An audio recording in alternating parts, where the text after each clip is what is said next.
Okay.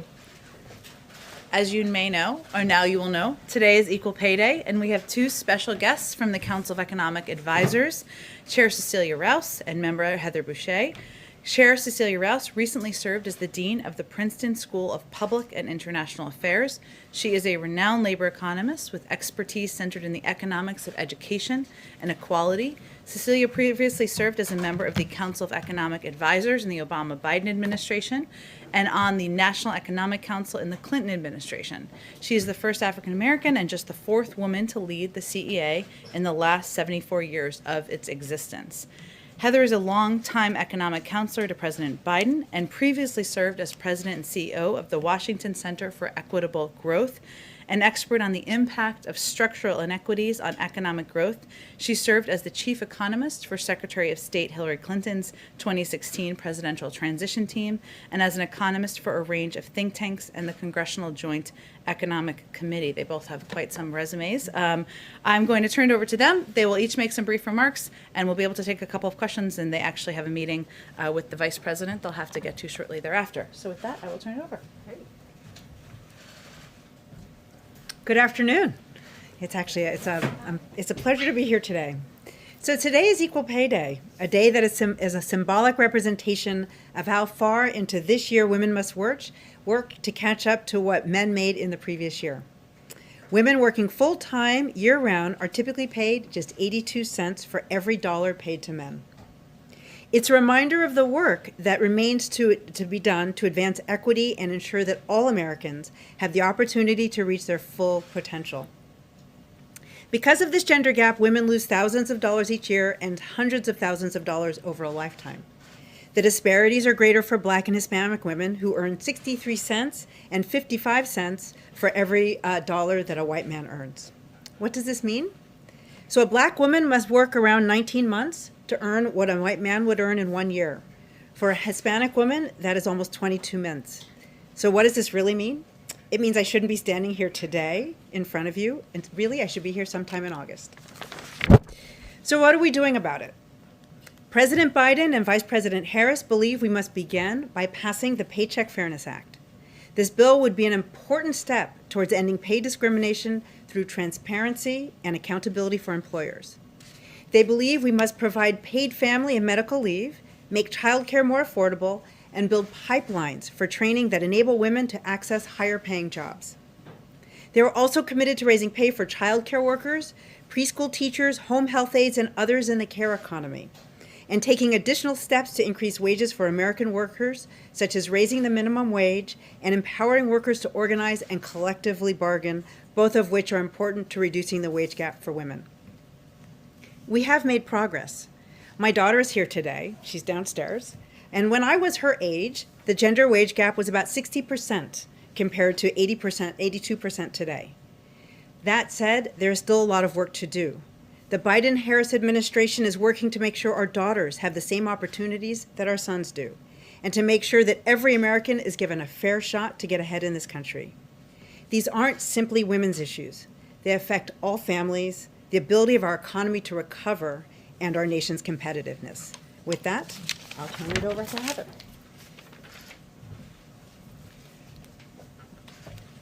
Thank you, Cecilia. So the pandemic and the economic crisis have undermined the health and well-being of women and children in the United States.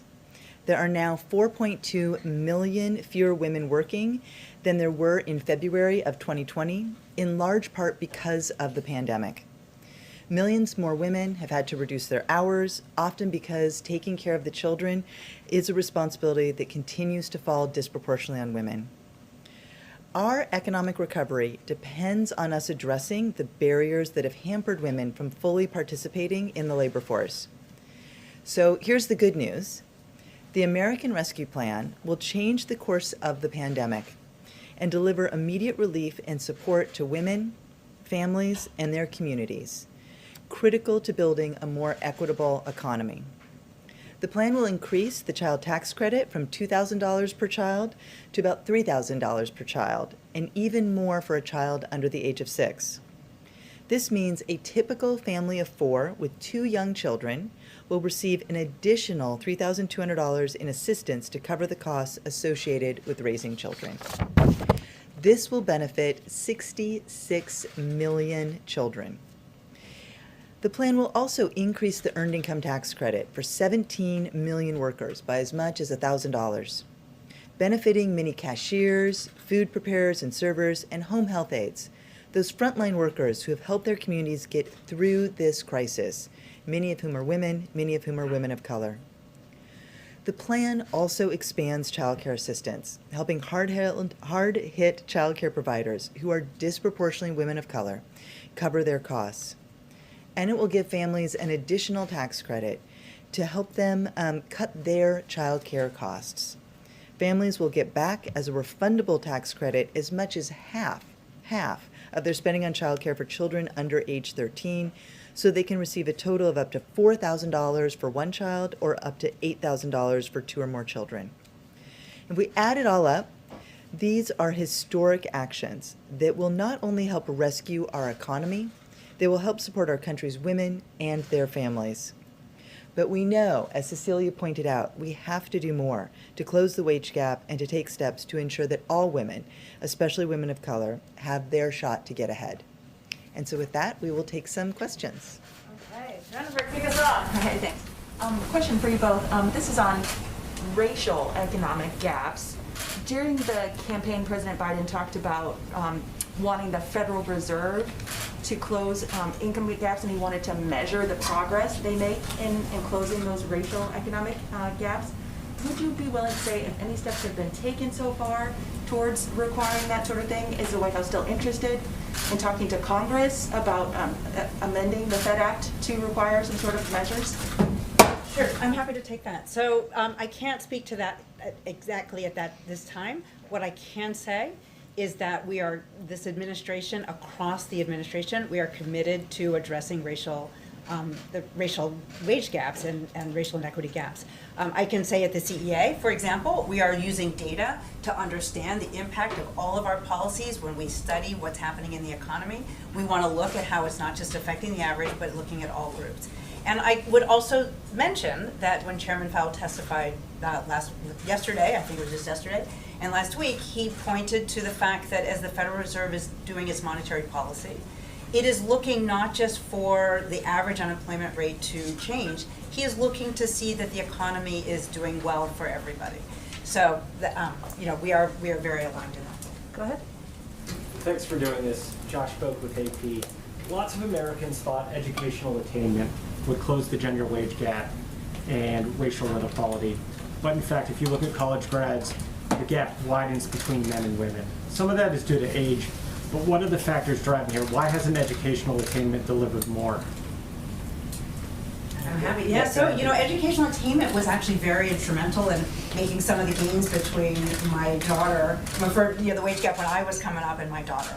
So we know that women getting higher years of schooling was very important in the early years. But now we know that women on average are getting more schooling than men.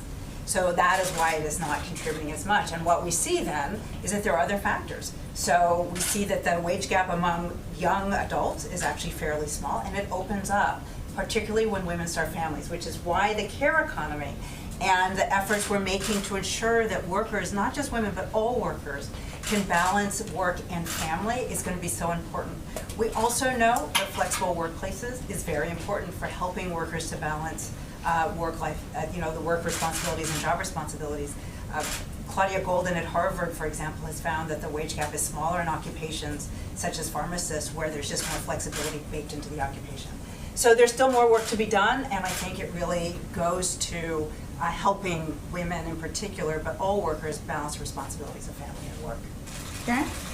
Heather, you had cited the statistics on 4.2 million fewer women now in the workforce than before COVID. The president has said that women dropping out of the workforce during the pandemic is a national emergency.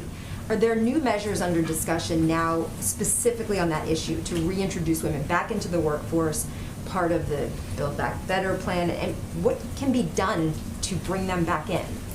It's a great question. The most important thing that we need to do is wrap our hands around this pandemic. right? So the steps that were taken as a part of the American Rescue Plan to, deal with the health crisis, make sure that the vaccine gets out, all of those things, that is certainly going to be an important step forward so that schools can reopen safely. And then, of course, there are funds as a part of the American Rescue Plan, historic investment in child care centers to help them reopen safely. So part of what we see in this decline in women's employment is because of the fact that they're responsible for children, the fact that child care centers have closed, schools aren't open, families are trying to telecommute, or they're trying to go out to their job and cope with children not having adequate care or the right care. That is really, I think, going to play an important role in getting folks back in to the labor force. And I want to stress that's on both sides, right? In those caring economy parts of our economy, these are jobs that are disproportionately held by women. So in making sure that schools are open and childcare centers are open, we're helping those women as workers and also as parents and caregivers. So I think those are some of the first steps that we need to see. But over time, making sure that, as Cecilia said, making sure that we have that strong foundation of the care economy on issues around childcare, also issues around how we help families that have someone who needs some extra care or sort of later in life issues, the aging and the disabled, along with making sure that we have workplace flexibility and we have paid leave. These are all things that help make it possible for people who have care responsibilities to be full members of our economy and our society. Andrea and then Leisha, and then we gotta wrap it up. Sorry, it's equal pay day. Just real quickly, in terms of the infrastructure package that's coming next, right? So that we're talking about quite a lot of money, $2 to $3 trillion. What specific things do you think essentially have to be part of that, and what role in all of this does the sort of your push for the federal minimum wage increase play, and how do you convince Congress that that's an essential part? Well, I can take a stab at that, and then we know that the president has been so clear throughout the campaign and into governing on what his values are and where he wants to guide this economy. Right, that we're focused on how we can deepen, strengthen, broaden the middle class. It's why we're so focused on equal pay day, because we know that women are a key part of, make up the workers that make up the middle class. And he's been very clear in his support of raising the minimum wage to $15 an hour, that these are the kinds of focus that we need to have as the agenda is built out. This is what he's asked us to focus on. Alongside this, we need to make sure that we are making sure that the economy is directed at enhancing, supporting, building American competitiveness so that we're creating those good jobs and they're available for all people, not just some people, but people all across these United States. Yeah, I guess what I was just going to add to that is that this next package is really about investing in our future and making the kinds of smart investments that we know will increase growth, and we want that growth to be widely shared. So the idea is not just to increase the size of the pie, but to ensure that everybody gets their slice, unlike many policies that have followed in the past. Do you need to include some kind of private sector initiatives to nudge those companies that aren't moving along as quickly? Look, we really can't speak to the specifics. I think you're used to Jen saying she likes to keep her job. I kind of like to keep mine too. So we are looking at the most effective ways in order to make these kinds of investments that we know are just so important to our economy. Thank you so much. I think just to follow up on Karen's question, making sure that there is support for the women is one thing, but will there be any concrete measures in the Build Back Better plan to make sure the 4.2 million women have jobs to return to? Right, that is the exact purpose of the American Rescue Plan. Right, the whole purpose is to get us through this pandemic and to help our businesses that are viable stay in business, to help the workers who need help paying their rent and getting food on the table, to stay engaged and not just imagine that they're going to drop out forever. We know that the longer that we have the economic crisis and the longer that workers are out of the workforce, the harder it is for them to come back. So that is the entire focus of the American Rescue Plan, is to get us back on track so that by next year we are back to essentially full employment. All right, thank you both so much for coming. Thank We'd love you. to have you back. Thank you. Okay, I just have a couple of other items for you all at the top. As you know, This afternoon, the President and First Lady will be joined by Megan Rapinoe and Margaret Pearce at the White House for a virtual event with other members of the U.S. Women's National Team, where the President will sign a proclamation marking Equal Pay Day. Additionally, the second gentleman is in St. Louis, Missouri for a listening session on gender equity in the workforce. As Cecilia and Heather just detailed, the pandemic and economic crisis have undermined the health and well-being of women and children. The American Rescue Plan provides help for women and families by increasing the child tax credit, expanding child care assistance, and providing women and families the relief they need. It also provides $130 billion to help schools serve all students and reopen. Yesterday, on the anniversary of the Affordable Care Act being signed into law, the president, of course, traveled to Ohio. It was a great trip where he announced that the administration would expand access to health care coverage by extending the special enrollment period until August 15th. I know a number of you noted that, but I just wanted to reiterate it since it was late in the day. This morning, the president was proud to sign into law the Save Lives Act. The bipartisan piece of legislation will give the VA the ability to provide vaccines to all veterans and boost vaccine efforts for veterans, families, and caregivers. It's truly a testament to what government can do when we work together. He's grateful for the leadership of both the Senate and House Veterans Affairs Committee, both chairs Mark Takano and John Tester, and ranking members Mike Boss and Jerry Moran. As we announced this morning, but to give you a little bit more detail, the president will travel to Pittsburgh, Pennsylvania next week on Wednesday, March 31st, where he will deliver a speech laying out more details of his plan to build the economy back better. Over the next several days, and this is probably why they were hesitant to give more detail, he will continue meeting with his economic team to finalize details of his proposal, including the scale, scope, and final policy components. His focus, of course, will be on investing in America's workers, making sure the tax code rewards worth, not wealth, delivering on the promises he made to the American people when he was running for president. With that, go ahead, Josh. Thanks, Jen. On the shooting in Colorado, the president said Congress must act. Senate Majority Leader Schumer has also said the Senate's poised to act. But Vice President Harris said today on CBS that she thought the change would have occurred after the Sandy Hook shootings.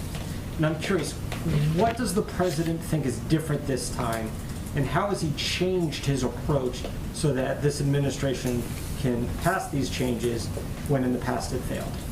Well, first, the president shares that sentiment, as I think many Americans do, that when we saw 20 children murdered, when we saw 6 adults murdered, that would turn the tide of Congress. We have seen data and statistics still across the country still broadly support background checks. I think it's about 80% of the American public support background checks, including a good percentage of gun owners support background checks. We've seen states take action since that time. A number of states across the country have put in place a number of laws. Sometimes states are the leaders, as we know, and we've seen in other areas of policymaking.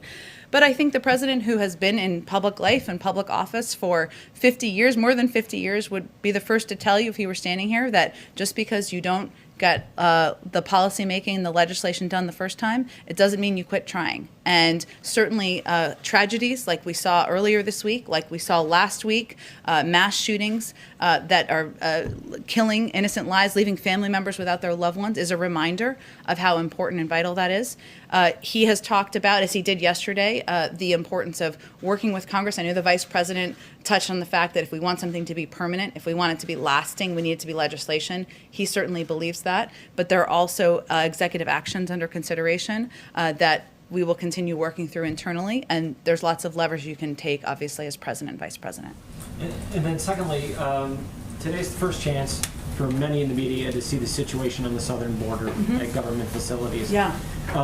This is the first step at transparency. What else can we expect with regard to that so that we can evaluate the situation and present it to the public? Well, first, as you noted, I know all of you have covered this, but just to kind of reiterate where we are here. So there's a delegation of members of Congress and White House officials who are traveling to the Office of Refugee Resettlement at Carrizo Springs in the influx care facility there.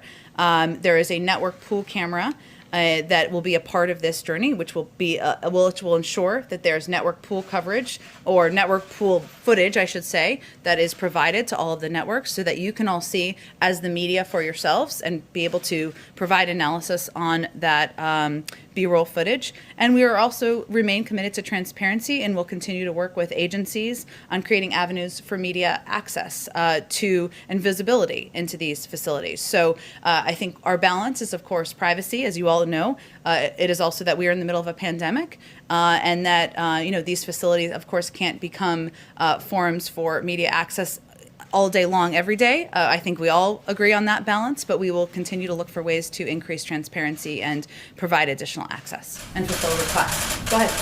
Thank you, Jen. A couple questions on guns and Sure. then AAPI representation. At what point would President Biden consider taking executive action instead of waiting for Congress to wait? In other words, how many measures would have to fail before he stepped in? I think he sees it as vital to take steps on two tracks, because congressional legislation, as the Vice President conveyed this morning, obviously has a more permanent, lasting impact. Executive actions are, of course, an important lever that every president has at their disposal. There's current discussions and analysis internally of what steps can be taken. That has been ongoing for several weeks, even before these two recent tragedies. He looks forward to getting an update on and seeing what can be moved forward on that front as well. So he's not waiting for anything to fail, is really the answer to your question. What executive actions do you think he's most likely to take? It's a great question. I have it myself as well, but it's an ongoing policy process internally. I will say that his view, the Vice President's view, and our policy team's view is that it's not just about addressing gun access. That's important. And obviously there's legislation that's under consideration on background checks that they both strongly support. They want to see move forward. It's also about addressing community violence and a range of issues that are root causes and kind of lead to the deaths and the impact that we're seeing that's so troubling. Got it. Thank you. And then on the other issue, the White House had conversations with Senators Duckworth and Hirono. I think one concern that they have brought is the question of who is advising President Biden from the AAPI community as we see this surge of violence. I know Ambassador Rice and Cedric Richmond are leading the engagement efforts. Who in the AAPI community is having direct conversations with the president about what's unfolding? Well, you mentioned Cedric and Susan Rice, who have been doing listening sessions for some time, and obviously those will continue to pick up. Obviously, the Vice President, who is the first in the meeting and the last in a meeting on every issue, including the impact of the violence and the threats and that we've seen increase over the past several months against the AAPI community, as a member herself of the AAPI community, is certainly playing an important role on that. And as we noted in a statement we released last night, we are also adding a senior level Asian American Pacific Islander liaison who will ensure the community's voice is further represented and heard, not just around crises, not just around an increase in violence, but in general, and playing an important role with a seat at the table. And to be clear, this is a new position in addition to the one over in public engagement? This is the one that we announced last night. It's going to be a new senior level position. Yes, Addis, yep. Will this person also have a policy portfolio, or will it just be mainly outreach? I can get you more specifics. I mean, I think that when all the roles that are in our playing liaison roles, typically have a seat at the table on a range of issues. So whether it is healthcare or climate or community violence, so typically it's having a seat at the table on a range of topics, but I can see if there's more specifics. Obviously, we have not hired yet because we just announced this last night. Go ahead. To follow up on Ruja's question, on the president, we were talking yesterday about executive action on gun reform, but the president also was making it clear he wanted to see Congress act. He Yes. said that several times. Yes. Would he propose his own gun reform plan that he would present to Congress, as we've seen him do on the COVID relief plan and what we anticipate coming on the economic plan? Would this be something that could originate here and not wait for Congress to move? You know, Karen, I think it's a great question. There's obviously a lot of pieces of legislation that have been proposed. There's these 2 background check bills that have moved their way through the House. There's also legislation that's been proposed by Senator Feinstein, Congressman Cicilline, that addresses some banning an assault weapons ban, which is something the president worked to pass in the 90s when he was in the Senate. So there's a range of steps that can be taken to increase gun safety measures. What our team is looking at now is what is the legislation that's out there? Are there any gaps that need to be filled? Policies or proposals that have been introduced in the past that could be reintroduced. So I don't have anything to predict for you on whether there'd be something independent. I think we're looking at what a number of passionate gun safety advocates on the Hill have already introduced to see where we can help push the boulder on that. Has the president spoken with any of the families of the Colorado shooting, any of the victims' families?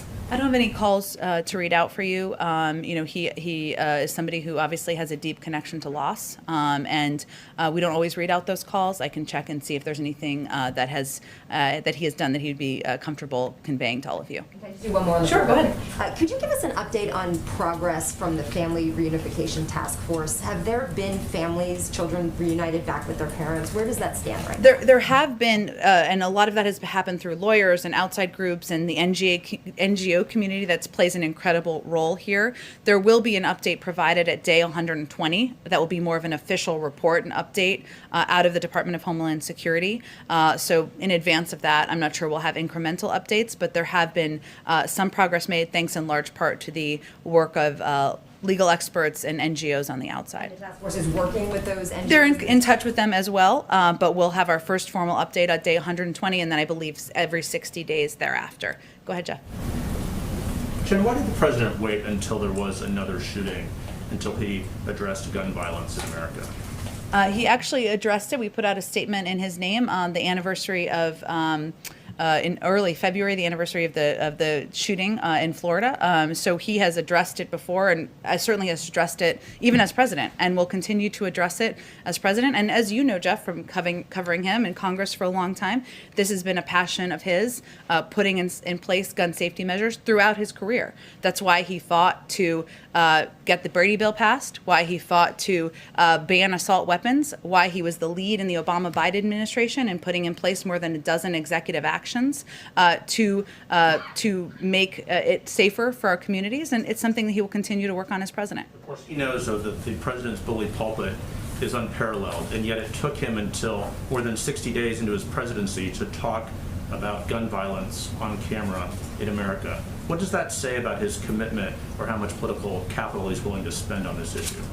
Well, I first would say that anybody who has been following the tragedies and the shootings that have happened in our country over the past several years, if not decades, knows that this is an issue the president is deeply committed to, and his career is evidence of that. And I don't think anyone who's an advocate is looking at how many words he's spoken. They're looking at what his background has been, where he has fought the fights, and he has fought the fights on the Brady bill, on the assault weapons ban, on getting legislation passed. It wasn't successful, as was alluded to earlier in a question.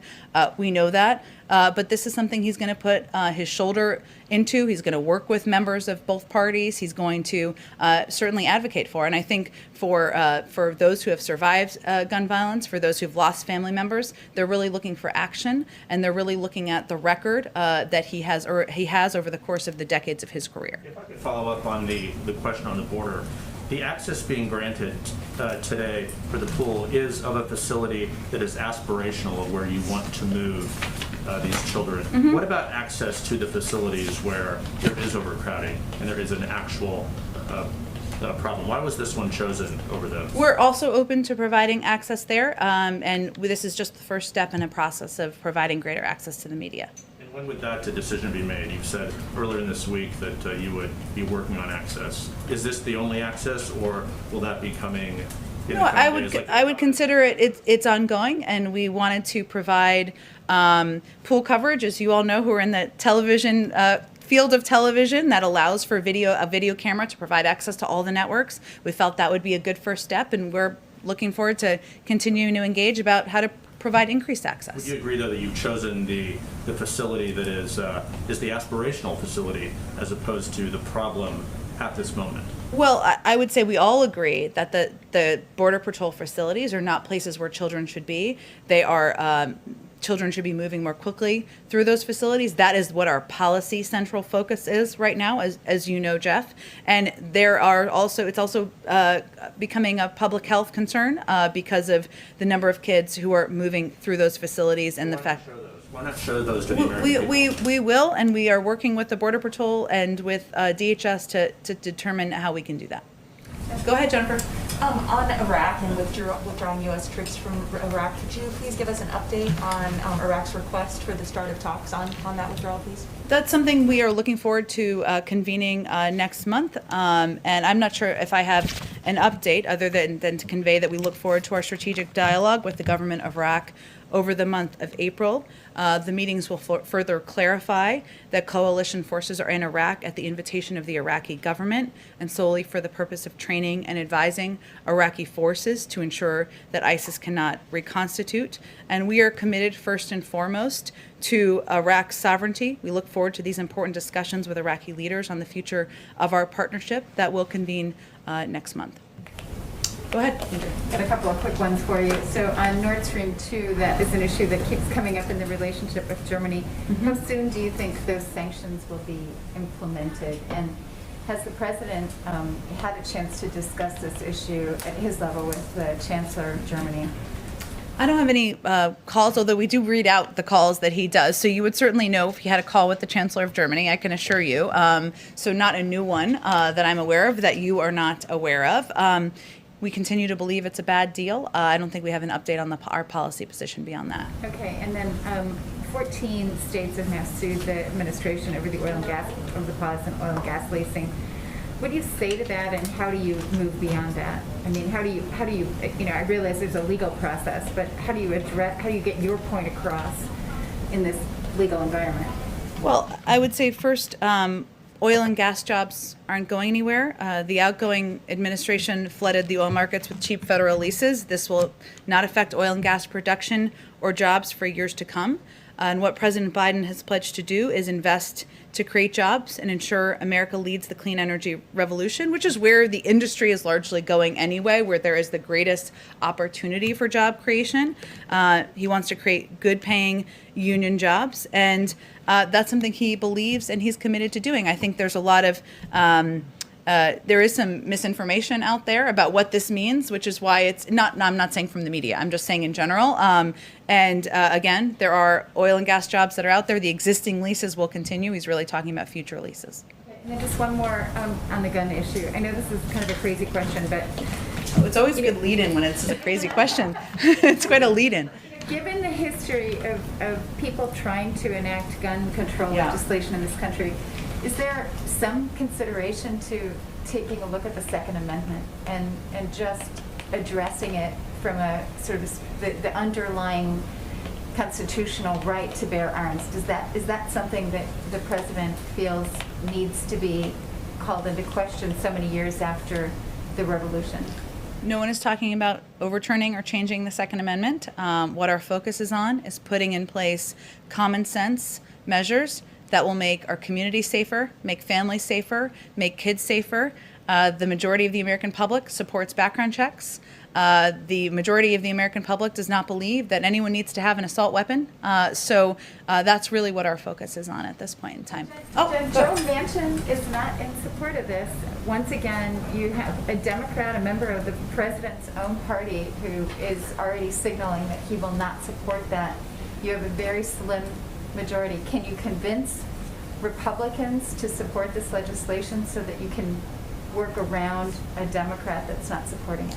As the president said yesterday, we don't know yet. He hasn't done the vote count, but it is certainly an issue he will talk to members about and convey why he feels it's so important, that it's not shouldn't be a political issue, that keeping our community safe, families safe, looking at the track record as what has worked in states, which is very informative, and actually to Josh's earlier question, something that we know more about now than we may have 10 years ago.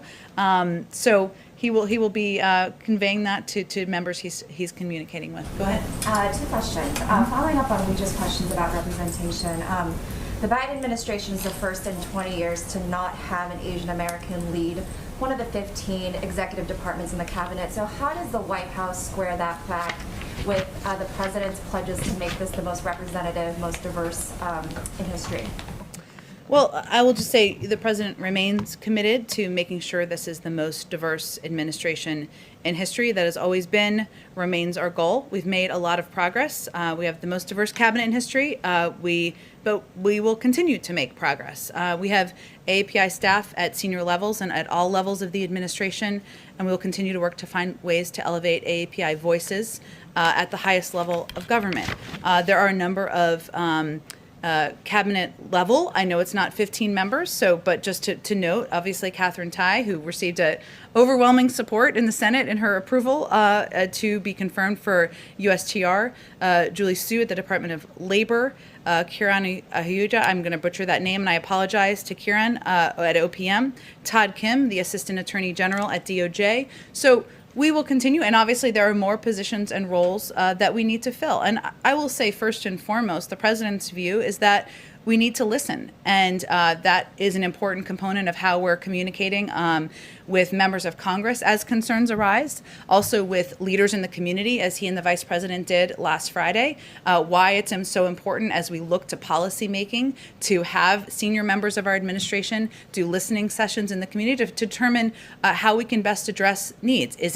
There's personnel, of course, and we will continue to work toward that. There's policies, and that's part of our objective and our focus at this point in time. And also a quick one on guns. The president also talked several times about a federal assault weapons ban, and I'm wondering how he plans to build a coalition around that, even when that policy is something that is opposed by many moderate Democrats in Congress.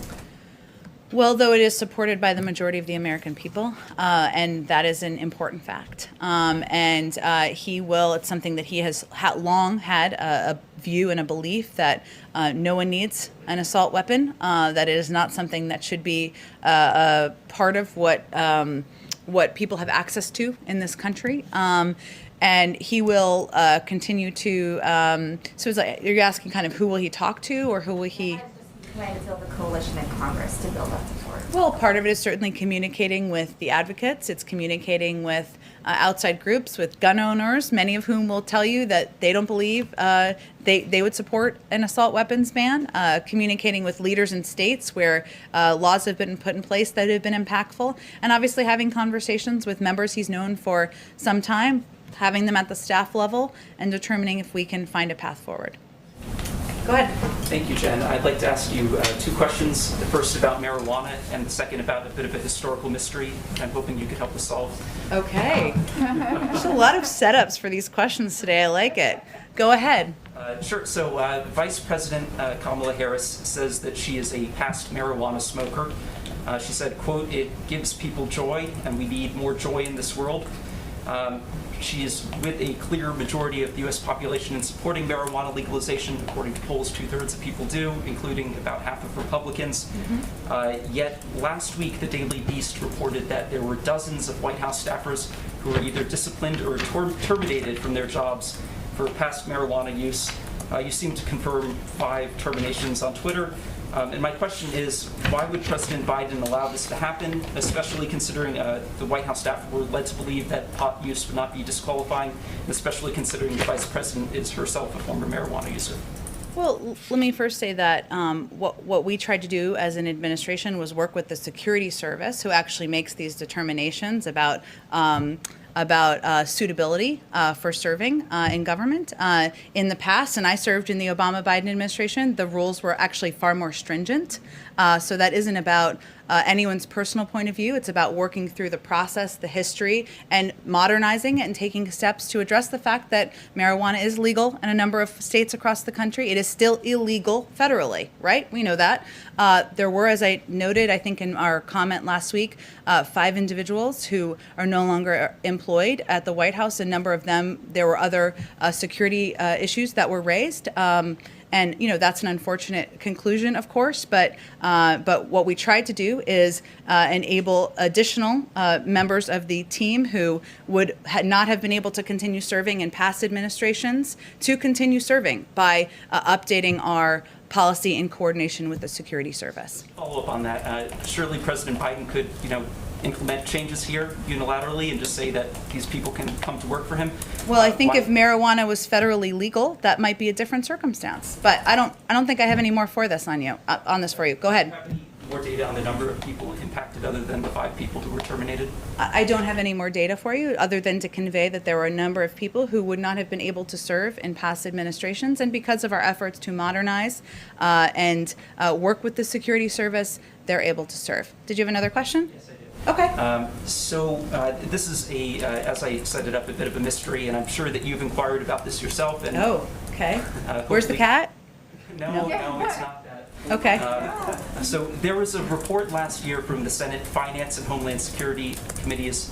It claimed that the wife of Moscow's former mayor paid a company associated with the president's son $3.5 million. There was no explanation for this alleged payments, and I'm wondering if you could tell us if that claim is accurate, and if so, what the $3.5 million was paid for. Not familiar with that claim. Doesn't sound like it's backed up by a lot of evidence. If you have evidence or specifics, happy to discuss it further. Committee's report. So you haven't asked about this, or? I'm not familiar with the report at all. Go ahead. Thank you, Jen. With the May 1st deadline looming, when do you expect to hear from the President about the timing on withdrawal from Afghanistan? It's a good question. As you may know, Secretary Blinken is currently in Brussels and talking with our NATO European partners. He did a press avail, I believe it was yesterday, but let me reiterate a couple of the points he made, and then I'll get to your question. That our focus right now is for him to share some of our thinking with our vital NATO partners, consult with them, hear from them on where they see things going, where they want things to go. That, as the president had said last week, it's tough meeting that May 1st timeline, and the Secretary of State reiterated that in his remarks as well. Whatever we do will be informed by our allies and partners, but the president is currently discussing, of course, with policy team members on what is possible, and hopefully he'll have an update soon, but I don't have a timeline on that for you. An announcement this week? I can't give you a timeline. It's really up to his own decision making and when he's prepared to talk about that publicly. Go ahead. Thank you, Jen. I have a couple of foreign policy questions. I understand the administration has already supported COVAX, is working with the Quad to ramp up production, working out details with Mexico and Canada. But where is the president's position on the request by more than 55 countries, as well as some Democratic lawmakers, on making vaccine patent through the WHO, giving a waiver to that? Well, the top priority of the president's and of the United States is saving lives and ending the pandemic in the United States and, of course, around the world. That includes investing in COVAX, working with partners, as we announced with the Quad, to produce 1 billion vaccine doses to surge vaccine production and delivery. As part of rebuilding our alliances, we're exploring every avenue to coordinate with our global partners and are evaluating the efficacy of any measure by its true potential to save lives. So that's how we're looking at it through the prism. There are a number of steps, a number of ways we are engaged in addressing the global pandemic through the global international community, and we'll look at a range of options, but I don't have any update for you on the patent question. As a general principle, do you believe that protecting American innovation and intellectual property of pharmaceutical companies outweighing the benefit of moving faster towards a COVID-free world? Sure, I absolutely understand your question. What I'm conveying is we look at every option through the prism of whether it will save lives and how many lives it will save, and try to put our resources and efforts into those that we think will be most effective. Obviously part of that is through engagement with the WHO. I mentioned our Quad partnership, our meaningful contribution to COVAX, and of course, when we can, we will share vaccines as we have already, as we're already doing with Canada and Mexico. But we're looking at a range of options. Right now, our focus is on continuing to address the pandemic that is ongoing in the United States, given 1,000 people are still dying every single day. Another foreign policy question, please. Can you comment on media reports on whether the administration is considering joining a group of South American nations to to push back against Chinese illegal fishing. How big of a problem does the administration see this kind of Chinese practice of distant water fishing? And would this be something that you would consider with other regions, including Southeast Asia and Africa? Sure, it is a challenge and a problem, and one that we're watching closely. And for others who have not been following this issue as closely, it is an issue of overfishing in certain parts of the world. It is something our national security team is certainly watching and following closely. I can see if there's more specifics on their engagement to update you on. One domestic question. Go ahead. Just a question on vaccination for federal government employees. I mean, so far it's been pretty much where they live, right? I mean, if you're in DC, you follow DC rules, Maryland, and so forth. Is there any other kind of consideration from the White House to just expand access to vaccines for federal government employees? It's a great question. I'll have to check with our COVID team. Obviously, everyone will be eligible in just over a month, including our government employees. And DC and Virginia have already made that commitment, maybe Maryland too. I don't want to leave them out. So that is good news for every federal government employee, but I can check and see if there's more specifics across the administration about our approach. Go ahead in the back, and we'll go back. A couple of questions. First, I wanted to ask about voting rights. The Senate right now is debating its own version of the For the People Act. Yeah. There are a few hangups with it in the chamber. I was curious how much emphasis the president plans to put on this, if he will be reaching out directly, or if there's a team from the White House that's working on this issue. Yes, I would say we're very engaged, closely engaged on S1 that is being negotiated, as you said, and there are changes being made, which we fully expected that there would be, as a number of senators, I believe, have alluded to that being a possibility and things they'd like to see changed. So it's working its way through the process. We get regular updates. Our legislative team does, and we remain very closely engaged. And I wanted to ask, Leader McConnell has said that he hasn't been invited to the White House and he hasn't had a direct conversation with the president since the inauguration. I think he corrected that statement. I was curious, because I know previously Leader McCarthy had said that he had tried to reach out to the White House to get an invitation here. Does the president plan to have some sort of big, meeting with leaders from across the aisle where we would see photos of them together and things like that? I'm sure he will. We obviously have been limited on COVID to any events in the East Wing, and at this point we'd be very much in the Easter egg roll preparations, which of course we will not be, but obviously more important, substantive, vital meetings than that. He's had a number of meetings, bipartisan meetings in the Oval Office. He will continue to do those. Those have often been constructed with committee chairs or members with specific jurisdiction. He has a long friendship with Leader McConnell. He has spoken with him. He speaks with him regularly. We're obviously not going to read out all of those calls. I expect that will continue. I wanted to ask, we've been seeing a lot of images of spring breakers, especially in Florida, and I was curious how aware of that the president, if he's being updated on that regularly, and if he plans to make any sort of address or public appeal to people on the issue. Well, we do watch that closely. The president is briefed regularly by his COVID team, and of course he has seen the news coverage, thanks to all of you, of spring breakers who have been gathering in far too many numbers. There, of course, were steps taken locally in response to this. We also watch that closely. I'm not sure. I don't have anything to preview for you in terms of him addressing spring breakers publicly. I will say that his message, broadly speaking, is that we are still at war with the virus. This is still a threat to the lives of the American people. We need to be vigilant. We need to wear masks. We need to hand wash. And that is a message, of course, directly to anybody who is not abiding by the recommendations of public health officials. Just one more. Do you have any update on the president's plans? Will he be traveling to Boulder?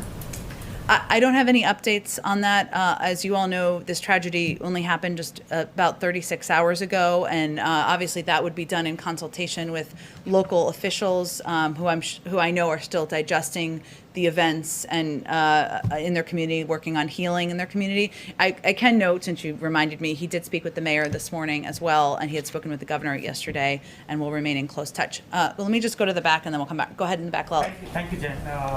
Last week, Secretary Blinken and NSA Jake Sullivan had a meeting in Anchorage with the Chinese counterparts. have they given a briefing to the president on the China policy? Has it changed any China policy of the Biden administration? Although I know that the president has spoken with Secretary Blinken and National Security Advisor Jake Sullivan since their return. I don't have any. Obviously, they talk about a range of national security issues, ongoing policy processes that are ongoing. We're currently taking stock of where we are, which includes close consultation with allies and partners. As I noted, Secretary of State is in Brussels currently on the way forward, and we'll continue to work with China going forward when it's in the interest of the American people. So we're in consulting internally, consulting with our partners and allies, and that's really the stage we're in at this time. I have a question related to legal immigration. When Vice President was a senator, she supported the cause of EAD, Employment Authorization Cards for H4 and L2 visa holders. Now these guys are saying, most of them are women basically, they're saying there is very long delay in issuing EAD cards for H4 and L2 visa holders. Some of them have also went to the court. What is your, why there is delay in that? I think part of the reason we want to push for action on immigration on the Hill is to move forward with expediting the processing and doing that on several levels, including a number of the visas that you just introduced or just conveyed. So that's part of the reason why we think that's such an important piece to move forward on. A final one. Number of Indian American doctors whose job is to treat patients during this COVID era, they are on the Hill protesting against and demanding elimination of country quota for green cards. I know the White House has sent a legislation to the Hill and that talks about that, but they're still protesting against and faster implementation of that passage of the bill. What is President's message to those doctors? I think the president would reiterate that he believes that there should be faster processing, that our immigration system is broken at many levels and of the system, and that he is eager for Congress to move forward with action there. Okay, two in the back. Go ahead. Thanks, Jen. I'm back on guns. You mentioned bipartisan meetings. I'm wondering if you could give a little bit more of a sense of the president's engagement with Congress on gun legislation specifically. Does he plan to have a bipartisan meeting on that at the White House? And has he spoken to Senator Manchin at all about his opposition to that background check bill? I don't have any meetings to predict. Obviously, this is an issue that there are a number of passionate gun safety advocates on the Hill, as you well know, who have strong views about what the path forward should look like. So I have no doubt that he has discussed this issue with them over the course of the last 2 months of his presidency. As it relates to the tragedy of Tuesday night, he was, of course, in Ohio all day yesterday with a very full schedule. So he didn't have any calls yesterday, but it's something that he will continue to look for ways to engage, to discuss, to advocate for action moving forward. And is there an update on his joint session to Congress? No update yet.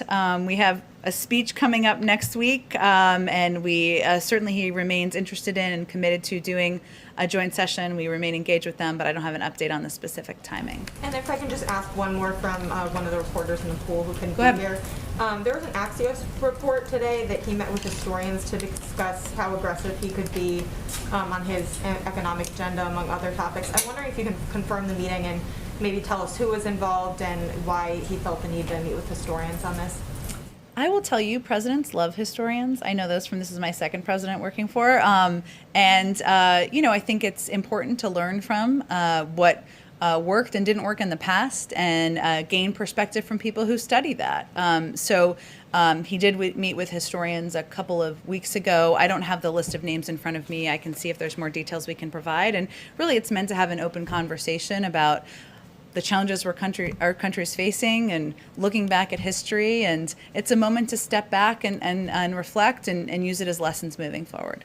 Go ahead. Thanks, Jen. A few on spending, one on taxes as well. I know you can't get into specifics at this point, but what the president is being briefed on by his economic team in the upcoming days, is this an infrastructure package? Is it the president's Build Back Better plan, combination of both?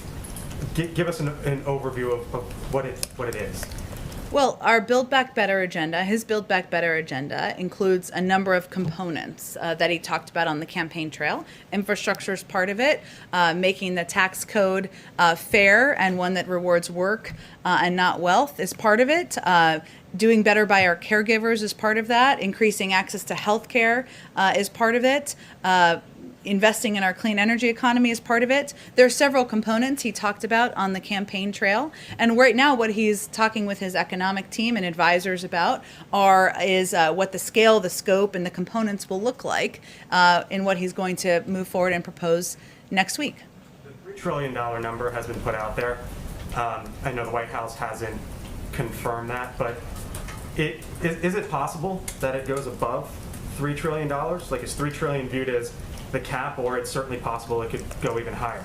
Well, again, I think what we're looking at is all of those components, as I just laid out, all of which will not be in a speech next week, right? This is big components of his agenda that he talked about on the campaign trail. So, and right now he's having a conversation about the scale and the scope of what proposals look like. There's lots of ways to frame it, to shape it, to size it. So I don't have any more to predict for you. Last one on this before taxes. Speaking of size and scope, it's possible if it gets broken up that infrastructure could be one. So what does the president, what does the White House view as infrastructure? What falls under that umbrella? Under infrastructure, there's a lot of ways to look at infrastructure. I can't preview for you. I know you're not exactly asking this, what will be in the package that he's still discussing, but obviously roads, rails, and bridges are part of what everybody historically thinks about. But there's also components like our cyber infrastructure. There's lots of ways to look at infrastructure, but what is in a package that he proposes in the coming months, I don't have anything more to detail for you. And then on taxes, the White House says now that families who make up to $400,000 won't pay a penny more under the president's potential plan to the federal government in taxes. So, which is 98% of families. So what about individuals? If you're an individual and you make up to blank, you won't pay more to Uncle Sam. What is that number? $400,000. So the individual number is going to be the same as the joint filer number? Well, no individual making less than $400,000 will pay more in taxes. If you're an individual and you make $300,000, let's just say. That's less than 400, right? You're a married couple that makes 300 and 150. That's more than 450. The 300 isn't going to. Traditionally, taxes, the joint filers pay about, it's double.